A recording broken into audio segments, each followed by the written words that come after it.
Hello friends, आपका बहुत बहुत स्वागत है हमारे चैनल मिशन नौकरी में। फ्रेंड्स, एंशिएंट हिस्ट्री की दोस्तों हमारी सीरीज चल रही है। 5 पार्ट मेरे आ चुके थे दोस्तों। ये मेरा छठा पार्ट है, बुद्धिज़्म और जैनिज़्म। फ्रेंड्स, ये लेक्चर बहुत दिनों बाद आ रहा है, लगभग 3 हफ्ते हो गए मेरे लेक्चर नहीं आए दोस्तों। एक्चुअली क्या है, ये अब जाके अब आपसे कह नहीं सकते कि बहुत ज़्यादा अब जाके फ्री हुए हैं और इतना बिजी रहे इस चीज़ में कि बस आप पूछिए मत। चलिए कोई बात नहीं, आज से कोशिश करेंगे कि आपके लेक्चर्स आपके लिए हम रोज़ वीडियो लाएं और साथ साथ क्वेश्चंस भी अब आपके लिए तैयारी है। टीम से मैंने अपने कह दिया है कि क्वेश्चंस भी आपके लिए लाए जाएंगे ताकि आपकी जो प्रैक्टिस है वो चलती है।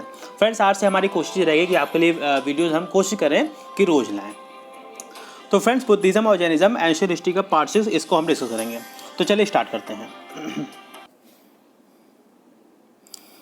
कुछ लोग दोस्तों हमारे पास मेल कर रहे थे दोस्तों, पीडीएफ मिल रहा है कि नहीं। पीडीएफ दोस्तों मैं कितनी बार कह चुका हूँ, पीडीएफ आपको सबको मिल रहा है और जितने लोग रिक्वेस्ट करते हैं सबको पीडीएफ मिलता है। और ये पीडीएफ तब तक मिलता रहेगा जब तक आपका एग्ज़ाम ना हो जाए। ओके फ्रेंड्स, जैसे जैसे दोस्तों हम इसमें अपनी वीडियो अपडेट कर रहे हैं, जैसे एंशिएंट हिस्ट्री वगैरह हम डाल रहे हैं, तो उसके भी हम लोग आपको बता देंगे कैसे क्या रहेगा, कैसे आपको पीडीएफ मिलेगी। तो फ्रेंड्स, ये वीडियो ये सारे मेन टॉपिक हैं जो हमें आपको पढ़ाने हैं। इसमें मेरा ये चल रहा है, जिसमें हम मौर्यन एम्पायर पढ़ा चुके थे और उसके बाद हम इसी में मौर्यन एम्पायर के समय 6वीं सेंचुरी बीसी में 2 धर्म भी बहुत मेन इंपॉर्टेंट इवॉल्व हुए थे, जिसका नाम है बुद्धिज़्म और जैनिज़्म। इसके बारे में डिस्कस करेंगे। तो फ्रेंड, बात करते हैं जैनिज़्म की। जैनिज़्म के फर्स्ट जो तीर्थकार थे वो ऋषभनाथ थे, जिनको हम आदिनाथ भी कहते हैं। और इनके जो 23वें तीर्थकार थे वो थे पार्श्वनाथ।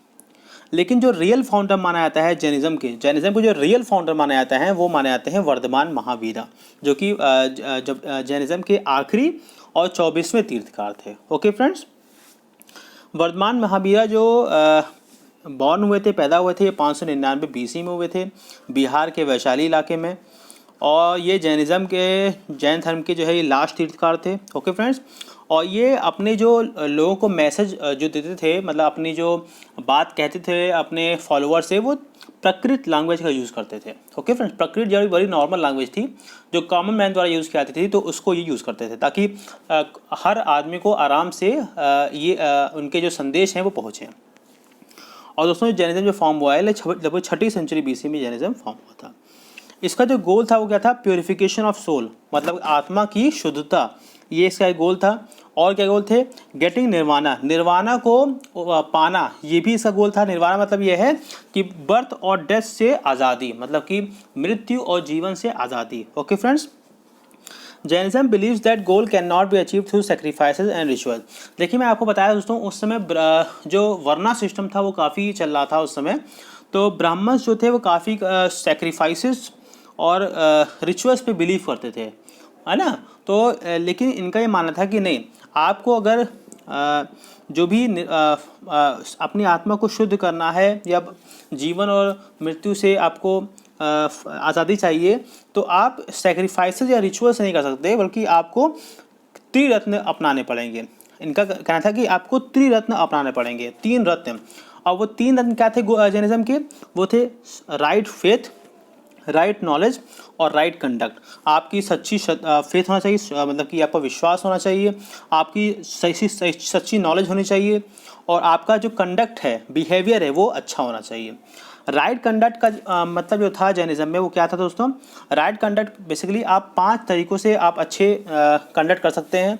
उसमें सबसे पहला यह था कि आप अहिंसा, मतलब आप नॉन वायलेंस करेंगे। सत्य वचन, मतलब कि आप सही सच बोलेंगे। असत्य, ओके फ्रेंड्स, कभी भी आप झूठ नहीं बोलेंगे। आपको ब्रह्मचार बनना पड़ेगा, मतलब कि आपको शादी नहीं करनी है। और आपको अपिग्राह अपनाना पड़ेगा, मतलब कि आपको कोई भी प्रॉपर्टी या कोई भी जायदाद आपको नहीं लेनी है।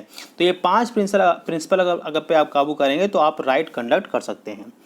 लेकिन दोस्तों एक बात बताएं, जैनिज़्म जो धर्म था वो ज़्यादा लोग को अट्रैक्ट नहीं कर पाया। उसका एक मेन कारण ये था कि जैनिज़्म जो है वो एक्सट्रीम पे फोकस करता था। मतलब आपको शादी नहीं करनी है तो नहीं करनी है, आपको डिसिप्लिन में रहना है, स्ट्रिक्ट डिसिप्लिन में रहना है, आपको इसको नहीं तोड़ना है। मतलब काफ़ी एक्सट्रीम बात करता था, काफ़ी स्ट्रिक्ट बात करता था ये जैनिज़्म।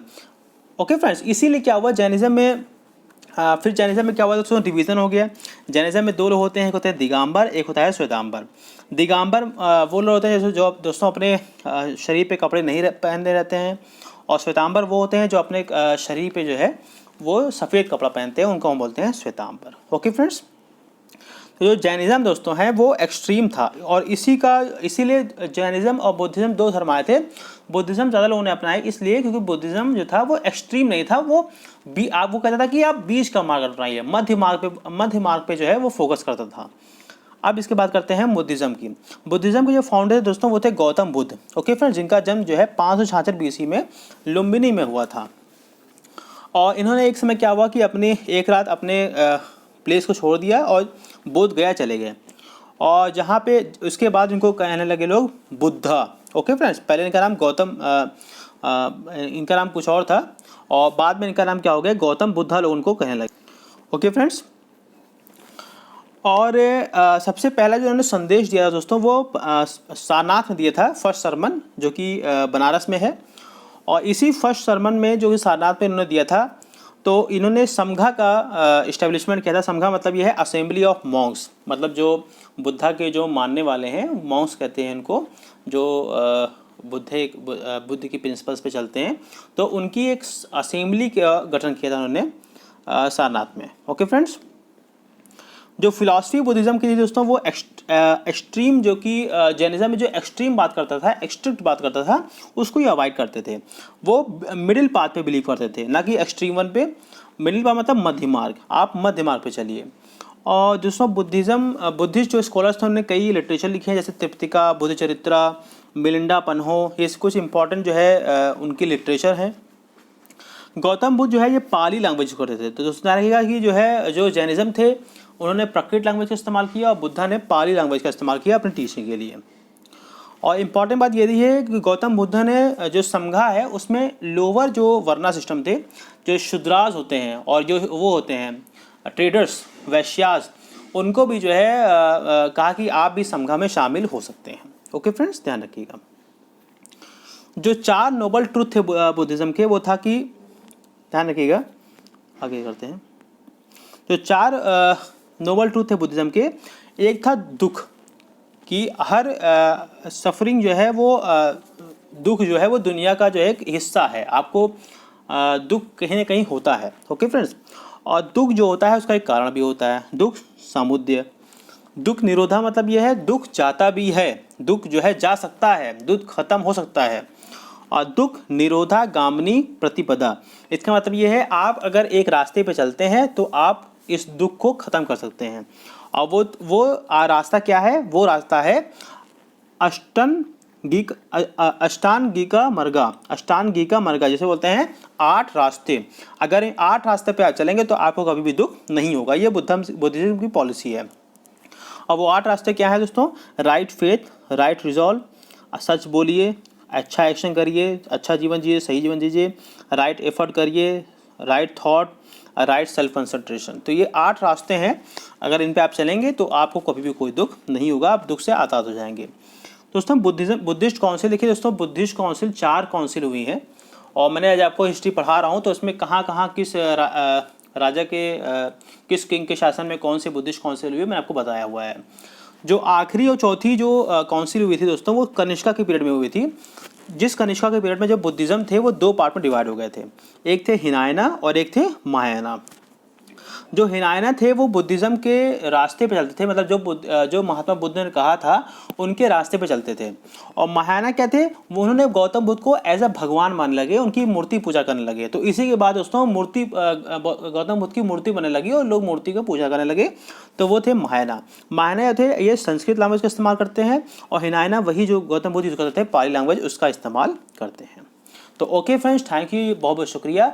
ये बहुत छोटा सा चैप्टर था बुद्धिज़्म और जैनिज़्म का। इसके बाद हम लोग एंशिएंट हिस्ट्री के बाकी बीच टॉपिक जल्द से जल्द कवर करेंगे। Okay friends, thank you.